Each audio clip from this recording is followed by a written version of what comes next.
네, 성경 말씀 열왕기상 3장을 보겠습니다. 열왕기상 3장 1절에서 14절까지 말씀을 보겠습니다. 열왕기상 3장 1절에서 14절 말씀 제가 읽도록 하겠습니다.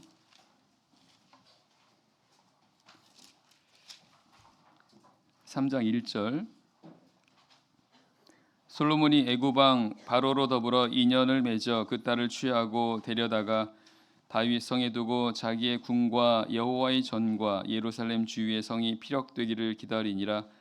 그때까지 여호와의 이름을 위하여 전을 아직 건축하지 아니하였으므로 백성들이 산당에서 제사하며 솔로몬이 여호와를 사랑하고 그 붙인 다윗의 법도를 행하되 오히려 산당에서 제사하며 분향하더라. 이에 왕이 제사하러 기브온으로 가니 거기는 산당이 큼이라. 솔로몬이 그 단에 1,000번제를 드렸더니 기브온에서 밤에 여호와께서 솔로몬의 꿈에 나타나시니라. 하나님이 이르시되 내가 내게 무엇을 줄고 너는 구하라. 솔로몬이 가로되 주의 종 내 아비 다윗이 성실과 공의와 정직한 마음으로 주와 함께 주의 앞에서 행함으로 주께서 저에게 큰 은혜를 베푸셨고 주께서 또 저를 위하여 이 큰 은혜를 예비하시고 오늘날과 같이 저의 위에 앉을 아들을 저에게 주셨나이다. 나의 하나님 여호와여, 주께서 종으로 종의 아비 다윗을 대신하여 왕이 되게 하셨사오나 종은 작은 아이라 출입할 줄을 알지 못하고 주의 빼신 백성 가운데 있나이다. 저희는 큰 백성이라 수효가 많아서 셀 수도 없고 기록할 수도 없사오니 누가 주의 이 많은 백성을 재판할 수 있사오리까? 지혜로운 마음을 종에게 주사 주의 백성을 재판하여 선악을 분별하게 하옵소서. 솔로몬이 이것을 구하매 그 말씀이 주의 마음에 맞은지라. 이에 하나님이 저에게 이르시되 내가 이것을 구하도다. 자기를 위하여 수도 구하지 아니하며 부도 구하지 아니하며 자기의 원수의 생명 멸하기도 구하지 아니하고 오직 송사를 듣고 분별하는 지혜를 구하였은즉 내가 내 말대로 하여 내게 지혜롭고 총명한 마음을 주노니 너의 전에도 너와 같은 자가 없었거니와 너의 후에도 너와 같은 자가 일어남이 없으리라. 내가 또 너의 구하지 아니한 부와 영광도 내게 주노니 내 평생에 열왕 중에 너와 같은 자가 없을 것이라. 14절 내가 만일 내 아비 다윗의 행함같이 내 길로 행하며 내 법도와 명령을 지키면 내가 또 내 날을 길게 하리라. 아멘. 앞에서 살펴봤던 열왕기상 2장에는 솔로몬이 아도니아를 또 아도니아를 따르는 그런 사람을 제거하는 그런 내용이 나오지 않습니까? 이 내용은 솔로몬이 자신의 왕권을 강화하는 그런 내용이라는 것을 알게 됩니다. 아도니아가 스스로 왕이 되려고 하는 그런 상황에서 그 아도니아와 그를 따르는 자들을 제거함으로 인해서 이제 솔로몬이 이제 왕이 되었고 그 왕권을 강화하는 겁니다. 성경은 이에 나라가 솔로몬의 손에 견고하여졌다라고 2장 끝부분에 그렇게 말씀하고 있습니다. 이제 오늘 3장의 부분에는 솔로몬이 이제 왕이 되어서 통치를 이제 하게 되는, 즉 통치의 초기의 시대에 대한 그런 내용입니다. 함께 살펴보고 교훈을 얻도록 하겠습니다. 1절 말씀 제가 읽겠습니다. 1절입니다. 솔로몬이 애굽 왕 바로로 더불어 인연을 맺어 그 딸을 취하고 데려다가 다윗 성에 두고 자기의 궁과 여호와의 전과 예루살렘 주위의 성이 피력되기를 기다리니라. 성경은 솔로몬이 애굽 왕 바로와 인연을 맺고 그 딸을 취했다라고 했습니다. 애굽 왕과 애굽 왕의 딸과 결혼했다라는 것입니다. 고대 시대에 이런 어떤 그 왕의 딸과 결혼하는 그런 경우가 많았습니다. 바로 이런 것들은 어떤 목적을 위해서 결혼하는 거죠. 어떤 그 정치적인 목적을 위해서 혹은 어떤 왕권 강화를 위해서 이걸 정략 결혼이라고 합니다. 세상에서는 이런 일들이 아주 비일비재하죠. 그런 결혼을 통해서 어떤 자신의 어떤 목적을 이루는 그런 것입니다. 오늘 보면은 솔로몬 왕이 그렇게 결혼했다라고 이렇게 말씀하십니다. 자, 성경 흐름상 앞부분에 지금 솔로몬이 왕이 되었습니다. 그리고 이제 계속해서 솔로몬이 이제 지혜로운 왕이 되어서 이제 통치하게 되는 그런 내용을 볼 때에 이제 솔로몬 왕에 대해서 이제 좋은 점을 기록하는 것이 자연스러운 모습 같은데, 하지만 본문의 내용을 보게 되면 그렇지 않은 것을 보게 됩니다. 이것은 열왕기서의 특성과 연관이 있습니다. 열왕기서는요, 말 그대로 여러 왕들에 대한 기록입니다. 이스라엘 여러 왕들에 대한 그런 기록인데요. 이 열왕기서에는 이스라엘에 세워졌던 여러 왕들에 대해서 그들의 있는 그대로 기록합니다. 그들의 잘한 점, 그들의 못한 점, 이것을 다 기록하는 것입니다. 마치 역사서가 있는 그대로를 다 기록하는 것처럼 이 열왕기서는 그 이스라엘의 역대 왕들에 대한 그런 내용들을 다 객관적으로 기록하고 있다라는 것입니다. 근데 성경은요, 하나님께서 이와 같이 모든 사람들에 대해서 기록하신다고 말씀하십니다.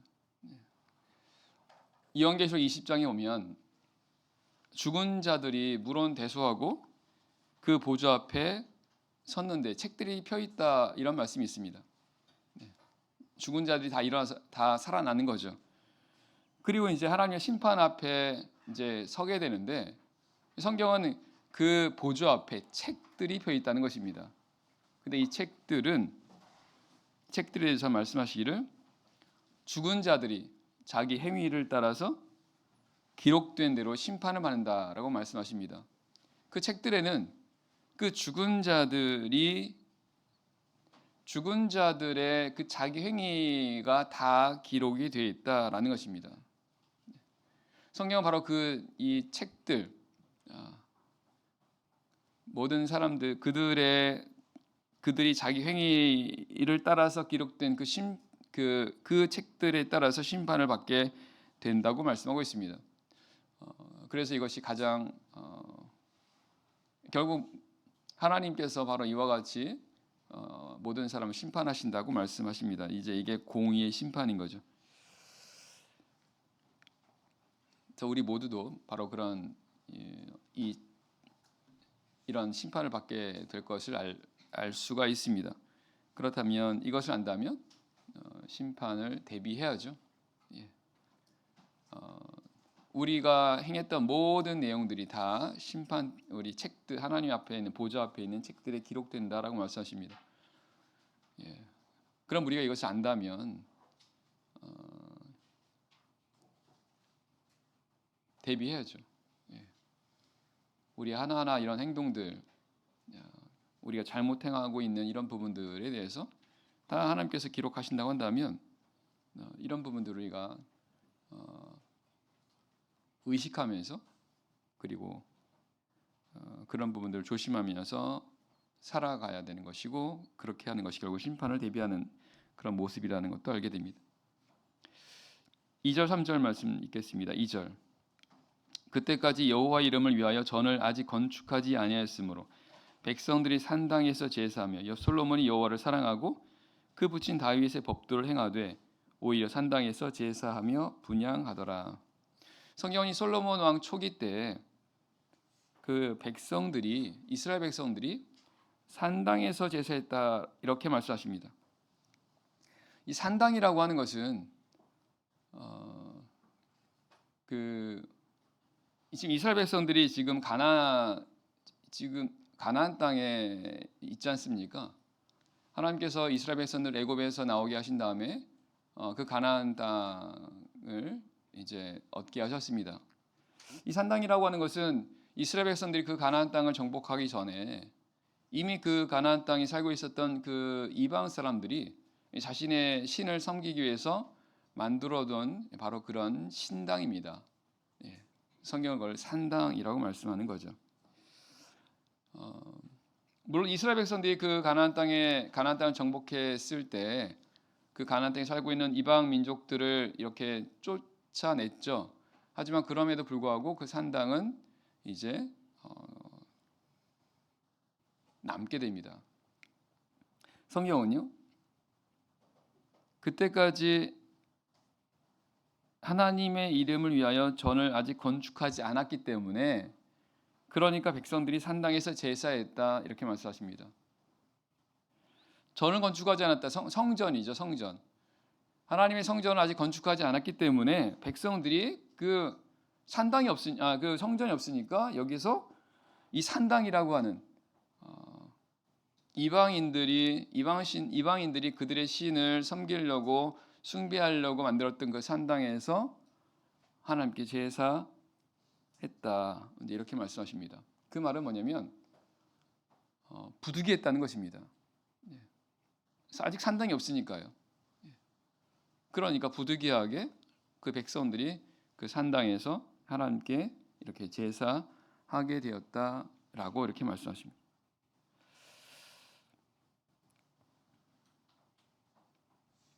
그러면 여기 있는 상황을 보게 되면 지금 성전이 없었기 때문에 부득이하게 성전이 여기서 산당에서 제사한다고 한다면, 그러니까 성전이 만들어질 때까지만 이 산당에서 제사하는 것처럼 보입니다.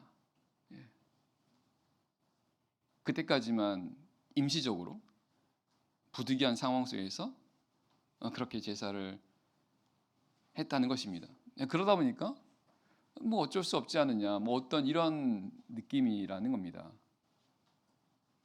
그러면 이들이 이제 성전을 건축했다면, 솔로몬이 나중에 성전을 건축하지 않습니까?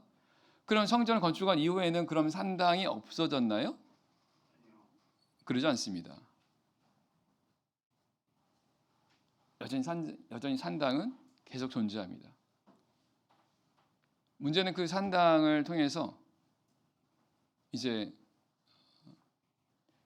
이스라엘 백성들은 계속해서 그곳에서 하나님을 섬기게 되고 하나님께 제사를 하게 되고, 하나님께서는 한 곳을 택하시고 그곳에서만 하나님께 제사를 하라고 말씀하셨어요.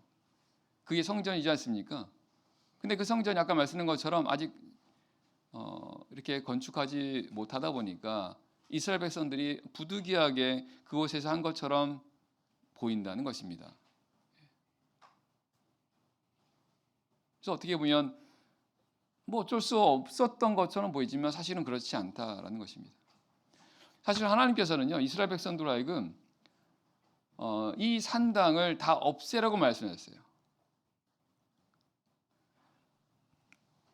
민수기 33장 51절 이하에 보게 되면 하나님께서는 이스라엘 백성들에게 가나안 땅에 들어갈 때, 민수기 말씀은 아직 가나안 땅을 정복하기 전입니다.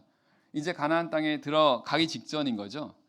하나님은 이제 가나안 땅 정복을 눈앞에 두고 있는 이스라엘 백성들 하여금 그 땅에 들어가게 되면 그 가나안 땅에 살고 있는 가나안 족속들을 다 쫓아내라고, 다 몰아내고, 그리고 그들이 섬겼던 우상을 다 파멸하며, 그리고 산당을 다 회파하라고 말씀하셨습니다. 산당을 다 없애라는 것입니다. 그러면서 55절에 보게 되면 너희가 만일 그 땅 거민을 너희 앞에서 몰아내지 않으면 너희의 남겨둔 자가 너희 눈에 가시와 너희 옆구리에 찌르는 것이 되어서 너희를 괴롭게 할 것이다, 이렇게 말씀하셨습니다.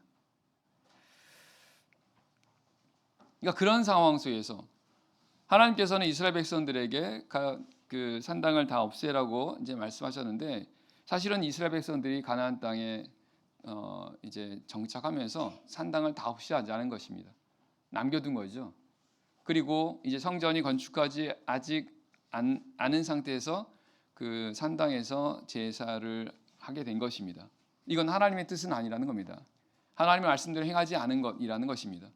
물론 아까 말한 것처럼 아직 성전이 건축되지 않았다라고 하는 그런 상황 속에서 마치 부득이한 것처럼 보이나, 하지만 결과적으로는 하나님의 말씀대로 행하지 않게 된 것이고, 그리고 그것으로 인해서 나중에 이스라엘 백성들이 이 산당에서 우상 숭배하게 되는, 계속해서 그것으로 인해서 나중에는 부패하게 되면서 결국 멸망하게 되는 그런 계기가 된 것이 바로 이 산당이라는 것을 알게 됩니다.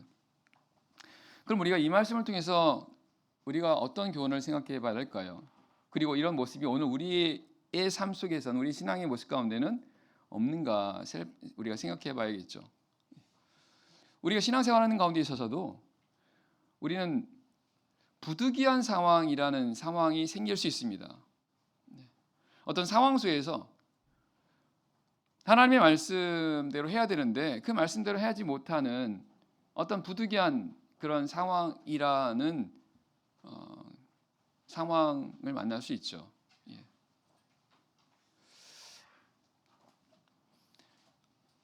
하나님께서도요, 그런 부득이한 상황에서는 하나님의 긍휼을 받을 수 있다라는 것을 우리에게 말씀하십니다. 근데 문제는 뭐냐면요, 그것이 부득이한 상황이라고 해서 계속 그런 가운데 있으면 이게 문제가 된다는 것입니다. 부득이한 상황이기 때문에 내가 지금 하나님 말씀대로 행하지 못하고 있다는 걸 계속 정당화시키면 안 된다는 거예요. 어떻게든 그 상황에서 내가 지금 부득이한 상황이지만 계속해서 이 가운데 있으면 안 된다고 생각하고 내가 하나님의 말씀대로 행하지 못하고 있는 부분에 대해서 어찌됐든 이것을 행하도록 해야 된다는 것입니다. 계속 그 말씀대로 행하지 못하고 있는 그런 부분을 계속해서 남겨두면 안 된다는 거예요. 어쨌든 거기에서 나오도록 하셔야 된다는 것입니다. 그래야 그게 산당이 안 된다는 것입니다. 결국 이스라엘 백성들이 산당 때문에 하나님 앞에서 우상 숭배로 인해서 결국 멸망당하지 않습니까?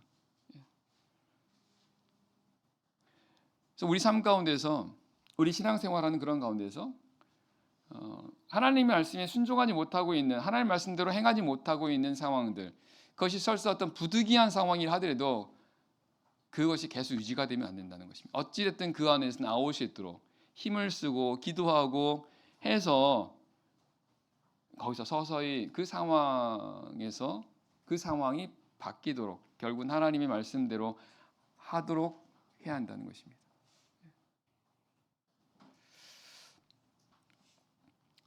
데살로니가전서 5장 22절에서는 악은 모든 모양이라도 버리라고 말씀하십니다. 그러니까 죄라고 하는 어떤 이런 요소에 대해서는 어떤 모양이라도 버리라는 겁니다. 왜냐하면 그것이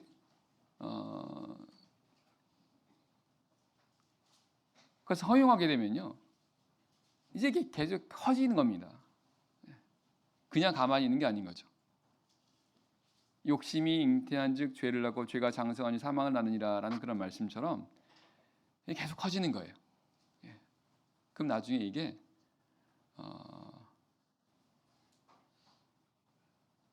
정말 헤어나지 못하게 되는, 거기에 그냥 거기서 벗어나지 못하는 그런 상황이 될 수 있다는 것입니다.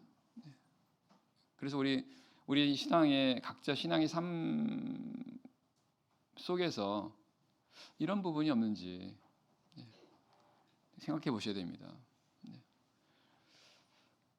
사람은요, 스스로를 합리화시키는 데서 굉장히 뛰어납니다. 스스로 합리화시키는 거죠. 그리고 그것이 시간이 가면 갈수록 점점 더 그것은 더 굳어진다는 것입니다. 그래서 내가 만약에 지금 어떤 이유에서든지 부득이하게 만약에 그렇게 하지 못하는 상황이 있다 한다면 이걸 결코 합리화시키면 안 된다는 거예요. 어쨌든 이건 내가 불순종하는 거다라고 생각하면서 이것을 허용하지 않도록, 이 가운데 계속 있지 않도록 하셔야 한다는 것입니다. 나올 수 있도록 가운데서 그렇게 하는 것이 나 자신을 위해서 꼭 필요하다라는 것입니다. 4절 5절입니다. 그래서 오늘 말씀에 보게 되면 2절 3절에서 이렇게 말씀하면서 솔로몬이요 백성들이 산당에서 제사하며 솔로몬이 여호와를 사랑하고 그 붙인 다윗의 법도를 행하되 오히려 산당에서 제사하며 분향하더라. 이 가운데서 솔로몬은 하나님을 사랑했고 그리고 그 다윗의 법도를 행했다라고 말씀하시면서 마치 솔로몬이 문제가 없는 것처럼 보입니다. 하나님도 사랑했고요. 그리고 그 붙인 다윗의 법도라는 것이 결국 하나님 말씀대로 행했다라는 거 아니겠습니까? 그러니까 이것만 봐서는 별로 문제가 없어 보인다는 겁니다. 그런데 그 다음에 보게 되면 오히려 산당에서 제사하며 분향하더라라고 하는 것은 뭔가 문제가 있다라고 하는 것을 이렇게 보여주고 있다는 것입니다.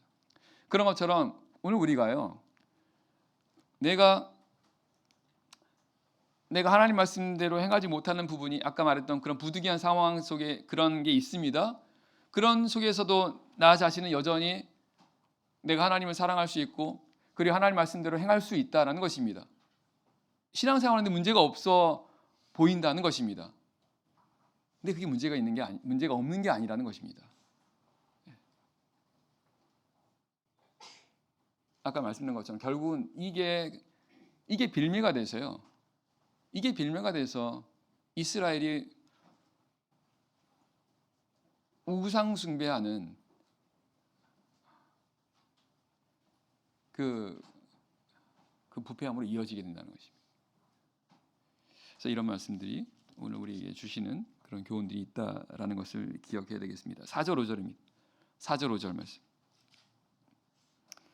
4절 이에 왕이 제사하러 기브온으로 가니 거기는 산당이 큼이라 솔로몬이 그 단에 1천 번제를 드렸더니 기브온에서 밤에 여호와께서 솔로몬의 꿈에 나타나시니라. 하나님이 이르시되 내가 내게 무엇을 줄고 너는 구하라. 솔로몬이 그곳에 가서 1천 번제를 드렸습니다. 그랬더니 밤에 하나님께서 솔로몬에게 나타나셨습니다. 솔로몬에게 내가 내게 무엇을 줄고 너는 구하라 이렇게 말씀하고 있습니다. 하나님께서 솔로몬에게 꿈에 나타나셔서 내가 내게 무엇을 줄고 너는 구하라라고 하는 내용을 보면요, 하나님께서 지금 솔로몬이 하고 있는 이런 부분에 대해서 하나님이 기쁘신 겁니다. 그러니까 뭐든지 주려고 하는 어떤 그런 마음이라는 것을 알 수 있습니다. 그러니까 솔로몬이 1천 번제를 드렸을 때 역대 1장에서는 1천 희생이라고 말씀하십니다. 이거를 하나님께서 기쁘게 받으셨다라는 것을 알 수가 있죠. 결국은 1천 번제 혹은 1천 희생이라고 하는 것은 정성을 다해서 하나님께 드리는 어떤 그런 모습이라고 한다면 하나님께서는 이런 모습을 기뻐하신다는 것을 알 수 있습니다. 정성을 다해서 하나님께 드려지는 것, 이걸 하나님이 기뻐하신다라는 것입니다. 그래서 그렇게 할 때 하나님께서 그것을 기뻐하시고 복을 주시려고 하는 그런 모습이라는 것을 알게 됩니다. 성경은 하나님께서 하나님께 제사할 때 하나님이 복을 주실 것을 말씀하십니다. 내 이름을 기념하는 곳에 내가 강림하여 복을 주시겠다. 출애굽기 20장 24절 말씀이십니다. 하나님께 제사를 드릴 때 하나님께서 복을 주신다는 것은 그걸 기뻐하신다는 거죠. 그 하나님께 제사를 지낼 때 오늘 솔로몬이 했던 것처럼 정성으로 하나님께 드리는 것, 정성을 다해서 하나님께 드려지는 그 제사를 기뻐하신다라는 이 말씀을 통해서 볼 때, 이 제사가 구약시대 제사가 오늘 예배라고 한다면, 그러면 하나님은 오늘 우리가 하나님께 드리는 이 예배에 대해서 우리가 정성으로 하나님께 우리가 드리게 될 때 하나님은 그 예배를 통해서 기뻐하시고 우리에게 은혜와 복을 주신다라는 것도 알게 됩니다. 그래서 오늘 우리가 예배를 드릴 때 우리 마음과 우리 정성을 하나님께 드리는 것입니다. 특별히 솔로몬이 일천 번제, 일천 희생이라고 하는 것을 들었을 때 하나님께서 이렇게 하신 걸 보면 결국 우리가 드리는 예배도 이 희생 제사가 되는 것입니다. 마치 구약 시대의 제사를 드리려면 제물을 가지고 드리지 않습니까? 제물을 드리는 것, 이걸 희생이라고 말씀하시는 거죠. 그런 것처럼 오늘 우리가 하나님께 예배를 드릴 때도 희생이 필요하다는 것입니다. 뭐냐면 우리가 하나님께 예배를 드리려면 우리의 갖고 있는 것을 드려야 되지 않습니까? 시간을 드려야 되고 또 정성을 드려야 되고 또 우리의 또 물질도 우리가 드리게 되고 이런 것들이 결국은 희생이 필요하다는 것입니다. 솔로몬의 모습을 보게 되면 그런 희생이 많을수록 하나님께서 그것을 기쁘시게 여긴다고 한다면 오늘 우리가 하나님께 드려지는 예배에 대해서 우리가 희생을 할수록 희생이 클수록 하나님께서 우리 예배를 기뻐하신다는 것을 알 수 있습니다. 즉 우리가 이 예배를 위해서 희생하는 겁니다. 결국 희생이라고 하는 것은 힘든 거죠. 우리가 이 예배를 드리기 위해서 어떤 힘든 것들 이런 것들을 감수하면서 우리가 예배를 드린다고 한다면 그럼 하나님께서는 그 예배를 기쁘게 받으신다라는 것입니다. 그러니까 쉽게 말하면 우리가 이 예배를 드리기 위해서 어떤 분들은 이 예배를 드리는 게 어렵지 않은 분들이 있습니다. 하지만 어떤 분들은 이 예배를 드리기 위해서 많은 시간을 들여야죠. 또 이거를 위해서 다른 것들을 하지 못하는 그런 경우들도 있습니다. 때로는 이 예배를 드리기 위해서 뭔가 물질적으로 희생이 필요한 그런 경우도 있다는 것입니다. 그래서 그런 것이 많을 때 많을수록 하나님께서는 그렇게 드린 예배를 하나님께서 귀하게 보신다라는 것입니다.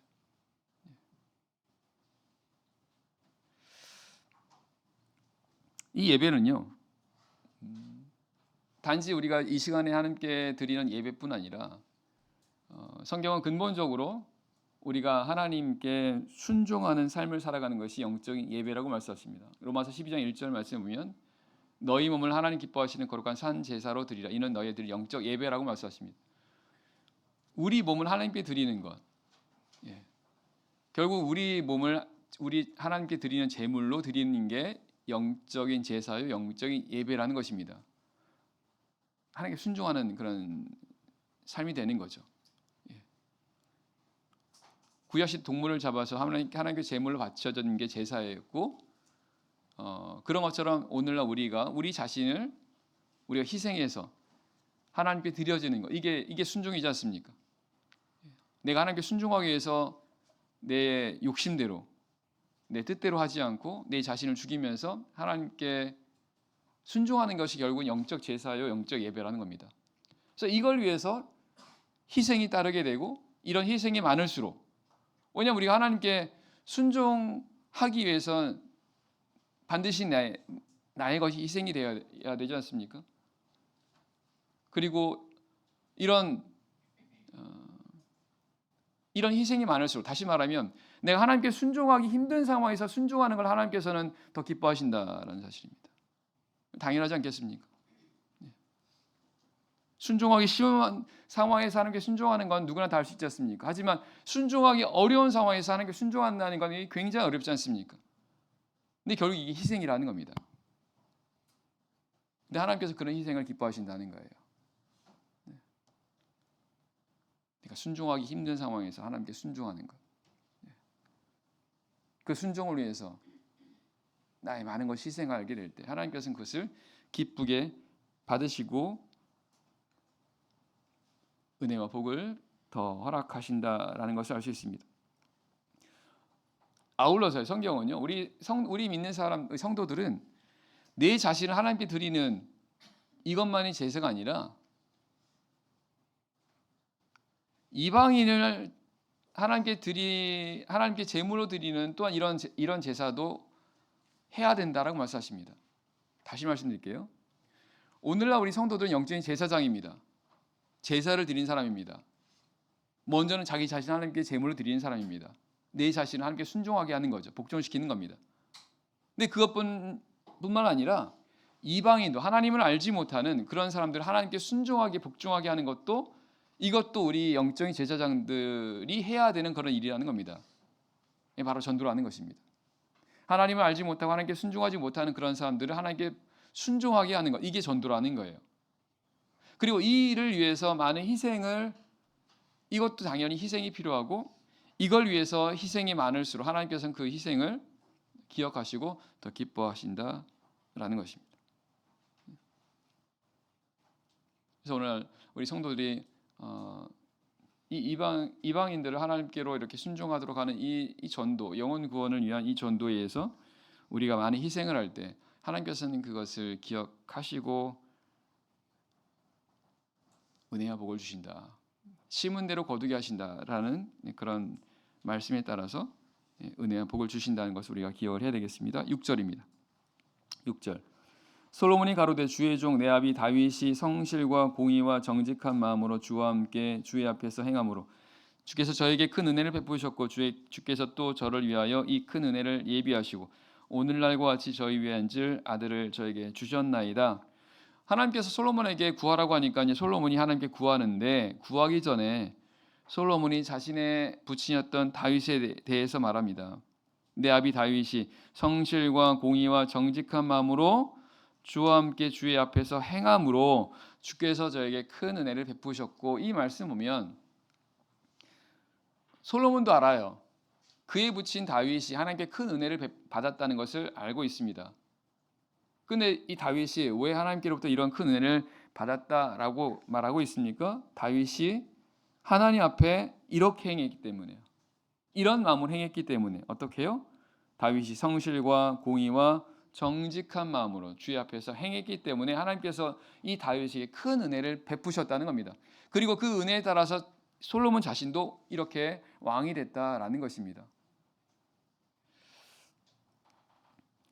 우린 여기서 이 다윗이 하나님께 이렇게 은혜를 받을 수 있었던 그 이유에 대해서 생각해 볼 필요가 있습니다. 성실과 공의와 정직한 마음으로 행했기 때문이라는 것입니다. 이 말씀 보면 성실과 공의와 정직한 마음으로 행하게 될 때 주께서 저에게 은혜를 베푸신다는 것을 알게 됩니다. 왜 그렇습니까? 여기 성실과 공의와 정직은요, 하나님의 속성입니다. 신명기 32장 4절에 보게 되면 하나님께서 바로 이런 분이라고 말씀하십니다. 성실과 공의와 정직한 하나님이라는 것입니다. 그래서 하나님께서는 하나님의 속성에 맞는, 하나님의 성품에 맞는 그런 모습으로 살아갈 때 하나님께서 그걸 기뻐하신다는 것입니다. 성경 하나님께서 다윗을 뭐라고 말씀하십니까? 내 마음에 합한 자라고 말씀하십니다. 하나님 마음에 합했다는 것입니다. 하나님의 마음에 합한 자를 하나님 기뻐하시고 그에게 은혜를 베푸신다는 것입니다. 하나님의 마음에 맞는 사람, 하나님의 마음에 맞는 그런 삶을 살아갈 때 여기 말씀대로 성실과 공의와 정직한 마음으로 하나님 앞에 행하는 것입니다. 그래서 오늘 우리들도 이렇게 행하게 되면 하나님께서 기뻐하시고 은혜 베푸셔 주신다는 것입니다. 특별히 다윗은 성실한 마음으로 하나님을, 사실 여기 성실과 공의와 정직한 마음이 이렇게 나와 있는데요, 사실은 다 서로 연관성이 있는 그런 것입니다. 성실이라고 하는 이 진실이라는 뜻이거든요. 진실. 변하지 않는다는 것입니다.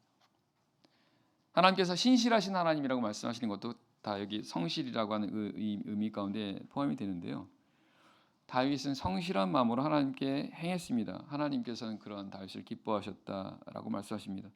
그래서 오늘 우리에게도 이런 성실한 모습이 필요하다는 것을 알게 됩니다. 성실이요. 성실하다는 것은 신실하다는 것이고 진실하다는 것이고 변하지 않는 것을 의미합니다. 하나님은 변하지 않는 분이십니다.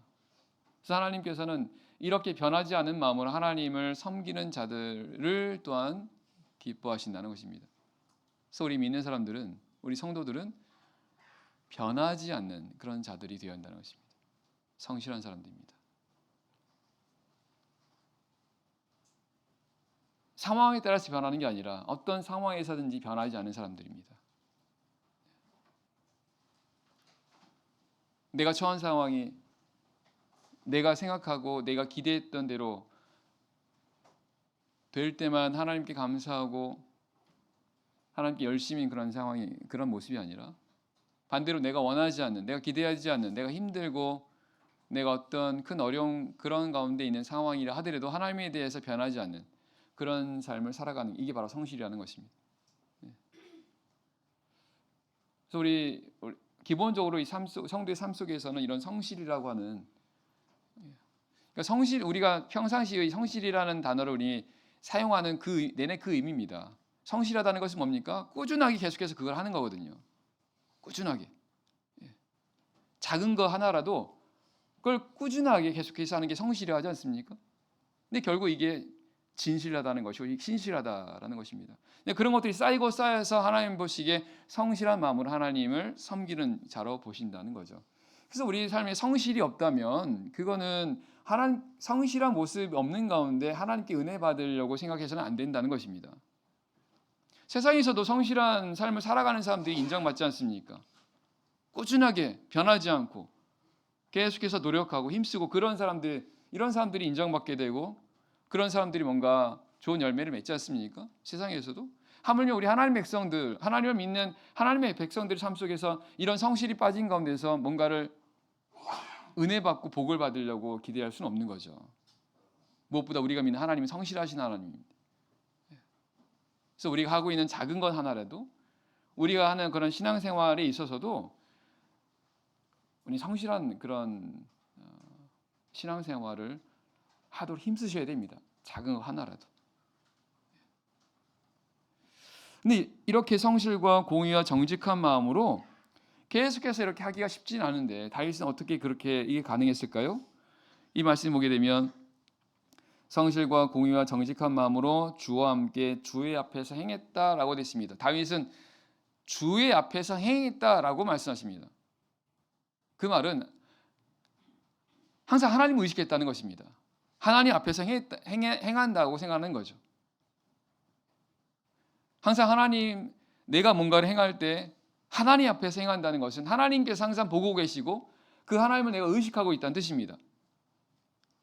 그렇게만 할 수 있다면, 항상 우리가 하나님을 의식할 수 있다면 그러면 이렇게 할 수 있죠. 그러나 반대로 하나님을 의식하지 않게 되면요, 우리는 이렇게 살아갈 수 없습니다. 그래서 우리는 늘 하나님을 의식하는 이런 삶이 필요합니다.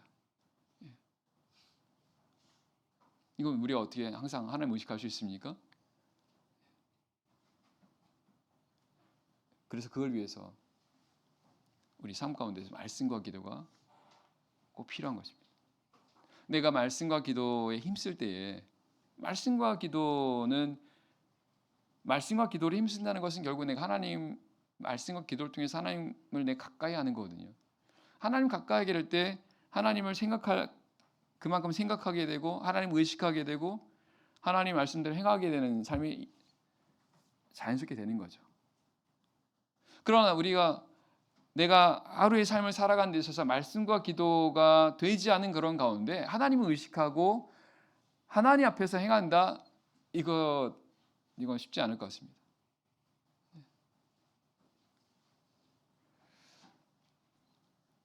하나님께서 심은 대로 거두게 하신다라고 하는 그 말씀을 하시는 건요, 우리가 하나님께 은혜 받고 복을 받는다라고 하는 것은 그만큼 우리가 이렇게 은혜와 복을 받기 합당한 자로 살아가기 때문이라는 겁니다. 그리고 그것은 그만큼 그거에 대해서 힘을 쓰고 노력하고 기도하기 때문이라는 것입니다. 하나님은 공의의 하나님이십니다. 하나님은 만홀히 여김을 받지 않은 하나님이라고 말씀하십니다. 그냥 대충 하고 그냥 어떻게 하면 되겠지 이렇게 여기신 하나님이 아니라 하나님은 철저하시다는 것입니다. 그래서 심은 대로 거두게 하신다는 건요, 정말 철저하게 우리가 행한 대로 하나님께서 우리에게 갚아주신다는 뜻입니다. 내가 하루하루 살아가는 데 있어서 늘 하나님을 의식하며 살아가려고 애를 쓰고 하나님 앞에서 행하려고 노력하고 이런 부분들 하나님이 다 보시고 그런 삶의 결과로서 하나님께서 은혜와 복을 주신다라는 것이지, 우리가 그런 삶을 살아가지도 않은 가운데 하나님께서 은혜와 복을 주시지는 않으신다는 것입니다. 하나님 공의한 하나님이십니다. 철저하게 하나님 공의한 하나님이라는 거죠. 그래서 그걸 안다면 우리가 신앙생활을 정말 철저하게 해야 된다는 것을 알게 됩니다. 심문대로 거두게 하신다라는 그런 말씀을 또 기억하게 하죠. 자, 7절에서 10절 말씀입니다. 7절 10절. 7절 나의 하나님 여호와여 주께서 종으로 종의 아비 다윗을 대신하여 왕이 되게 하셨사오나 종은 작은 아이라 출입할 줄을 알지 못하고 주의 빼신 백성 가운데 있나이다. 저희는 큰 백성이라 수요가 많아서 셀 수도 없고 기록할 수도 없사오니 누가 주의 이 많은 백성을 재판할 수 있사오리까. 지혜로운 마음을 종에게 주사 주의 백성을 재판하여 선악을 분별하게 하옵소서. 솔로몬이 이것을 구하며 그 말씀이 주의 마음에 맞은지라. 이제 솔로몬이 하나님께 구합니다. 나의 하나님 여호와여 주께서 종으로 종의 아비 다윗을 대신하여 종이 되게 하셨사오니, 솔로몬이 하나님께 먼저 구하는 내용을 보면요, 하나님으로 인해서 내가 왕이 됐다라고 고백합니다. 그리고 종은 작은 아이라 출입할 줄을 알지 못합니다. 이 말은 결국 뭡니까? 지금 하나님 높이고 있습니다. 솔로몬이요. 하나님께 구하기 전에 하나님 높이고 있습니다. 자신을 낮추고 있습니다. 결국 우리가 하나님 앞에 구하는 이 모습이 바로 이런 모습이어야 된다는 것을 알게 되죠. 바로 겸손입니다. 겸손입니다. 하나님은 겸손한 자를 기뻐하시고 겸손한 자의 은혜를 베풀어 주신다고 말씀하지 않습니까? 겸손이 뭡니까? 나를 낮추는 거죠. 하나님 높이는 겁니다. 그래서 지금 솔로몬이 말한 것처럼 자기가 왕이 된 게 하나님 때문에 왕이 됐다라고 이렇게 증거하지 않습니까? 하나님 높이는 것입니다. 그러니 자기는 출입할지 알지 못한 아이 같다, 아무것도 할 수 있는 게 없는 그런 아이 같은 똑같은 그런 사람이라고 자기를 낮추고 있습니다. 우리 하나님께 기도할 때, 하나님께 구할 때 이런 자세가 필요합니다. 지금 솔로몬이 하나님 저는 지금 작은 아이기 때문에 아무것도 알지 못합니다 이렇게 말하는 거 그냥 이 솔로몬이 그냥 하나님 앞에 듣기 좋으라고 한 말일까요? 그렇지 않습니다. 진심입니다. 뭐냐면 하나님은 너무 크신 분이에요. 하지만 상대적으로 이 솔로몬은 너무 작은, 그러니까 할 줄 아는 게 하나님 보시기에 하나님 앞에서 자기는 정말 아무것도 아닌 그런 사람이라고 인식하게 된 거죠. 오늘 우리가 하나님께 구할 때 바로 이런 자세가 필요합니다. 우리가 기도할 때 중심을 우리에게 맞추시면 안 돼요. 하나님에게 맞추셔야 됩니다. 그래서 내가 구하는 하나님이 전능하신 하나님이라는 것, 창조주 하나님이시라는 것, 그 하나님께 내가 구하고 있다는 것을 항상 인식하셔야 된다는 것입니다. 우리가 이렇게 하지 않고 나에게 맞추게 되면요, 그럼 하나님의 능력도 나에게 맞춰져요. 내 기준에 맞추게 되면 하나님이 전능한 하나님이심에도 불구하고 하나님은 나랑 비슷한 그런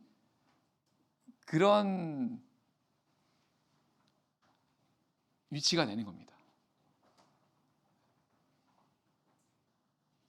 그럼 결국 하나님을 낮추는 거죠. 이게 겸손이 아닙니다. 겸손 하나님을 높이는 거고 나를 낮추는 거지 않습니까? 그래서 하나님께 기도할 때 하나님의 높으심을 우리 고백해야 되죠.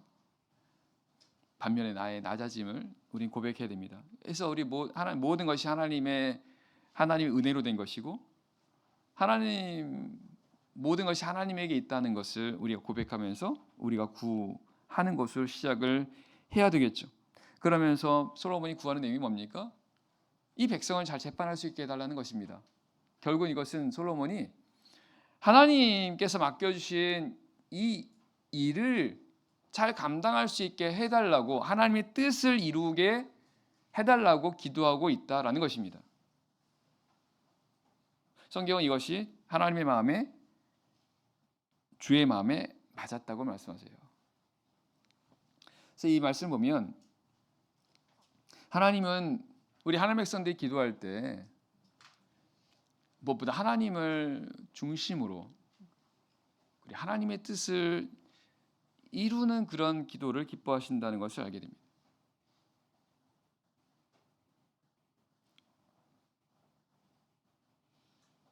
하나님 중심으로요.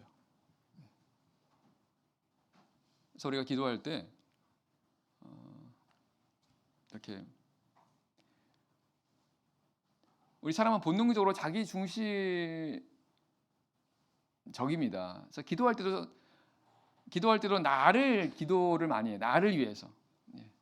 이걸 우리가 의식해야 됩니다. 그래서 할 수 있는 대로 나를 위해서 기도하는 데서 벗어나서 하나님을 위해서 하는 그런 하나님 중심으로 하는 그런 기도가 될 수 있게 계속 의식해야 한다는 것입니다. 하나님을 위해서, 하나님의 뜻을 위해서, 교회를 위해서, 성도를 위해서 이렇게 점점 나 중심에서 벗어날 수 있도록. 왜냐하면 결국 이 기도 응답은 하나님이 주신 거지 않습니까? 그죠? 하나님 기쁘시게 할 때 하나님께 주시는 거잖아요. 그죠? 그럼 하나님께서 하나님께 기뻐하실 때 기도 응답도 주신다 한다면 하나님 뜻에 맞는 하나님 기뻐하시는 그런 기도를 하는 게 사실은 더 현명한 기도가 되는 거죠. 11절입니다. 11절. 이에 하나님이 저에게 이르시되 내가 이것을 구하도다 자기를 위하여 수도 구하지 아니하며 부도 구하지 아니하며 자기 원수의 생명 멸하기도 구하지 아니하고 오직 송사를 듣고 분별하는 지혜를 구하였은즉 내가 내 말대로 하여 내게 지혜롭고 총명한 마음을 주노니 너의 전에도 너와 같은 자가 없었거니와 너 후에도 너와 같은 자가 일어남이 없으리라. 내가 또 너의 구하지 아니한 부와 영광도 내게 주노니 내 평생의 열왕 중에 너와 같은 자가 없을 것이라.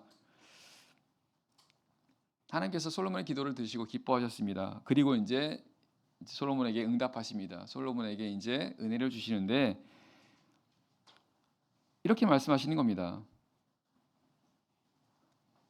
솔로몬이 자기를 위해서 이런 거 구하지 않았다고 말씀하세요. 결국은 솔로몬이 자기 자신을 위해 구한 게 아니라 하나님을 위해서 구했었고 이거를 하나님께서 기쁘시게 여기신 겁니다. 그랬더니 하나님께서 솔로몬이 구한 것도 주셨지만 구하지 않은 것도 함께 주셨다라고 말씀하세요. 결국 이 말씀 보면 우리가 하나님을 기쁘시게 하고 하나님이 기뻐하시는 그런 기도를 하게 되면 이렇게 된다는 것을 알 수 있습니다. 그래서 하나님을 기쁘시게 하는 그런 기도를 하자는 것입니다. 마태복음 6장 33절 말씀이 바로 그런 말씀이지 않습니까? 너희는 먼저 그의 나라와 그의 일을 구하라. 그리하면 이 모든 것을 너에게 더하시리라. 먼저 하나님을 위해서 구하라는 겁니다. 하나님을 위해서. 하나님 기뻐하시는 걸 위해서. 그러면 우리에게 필요한 건 하나님께서 다 채워주신다고 말씀하세요.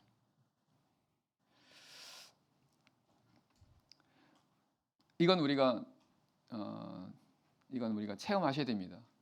실제 우리가 이렇게 하나님 말씀대로 구하고 그리고 실제로 이렇게 했을 때 하나님께서 은혜를 주시는 이런 것들을 우리가 체험하게 되면 이거에 대한 더 믿음을 가질 수가 있는 거죠. 그래서 기도하실 때 앞으로 더욱더 이렇게 하시도록 이렇게 말씀을 드리고요. 자, 마지막 14절입니다. 내가 만일 내 아비 다윗의 행함같이 내 길로 행하며 내 법도와 명령을 지키면 내가 또 내 날을 길게 하리라. 복을 받는 것도 중요한데 받은 복을 유지하는 것도 중요하지 않습니까? 하나님께서는 그 복을 유지하는 방법에 대해서 말씀하십니다. 하나님 말씀대로 행하라는 겁니다.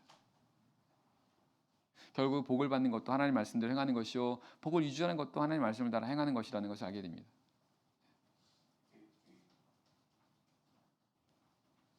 결국은 우리가 하나님의 말씀에 순종하는 것이 바로 우리가 복을 받고 그 받은 복을 지키는 하나님 은혜 가운데 살아갈 수 있는 그런 비결이다라는 것을 알게 됩니다. 솔로몬이 하나님의 말씀 순종하는 삶을 살아갈 때는 이렇게 살아갔지만 하지만 그런 삶을 살지 않되 그렇게 되지 않을 때는 하나님의 은혜와 복을 받지 못하는 이제 그 내용이 이제 뒤에 이어지게 되는 거죠. 결국은 성경 그런 이 솔로몬을 통해서 오늘 우리에게 그런 교훈을 주고 계십니다. 이런 솔로몬을 통해서 우리가 교훈을 받아야 되겠습니다. 기도하겠습니다.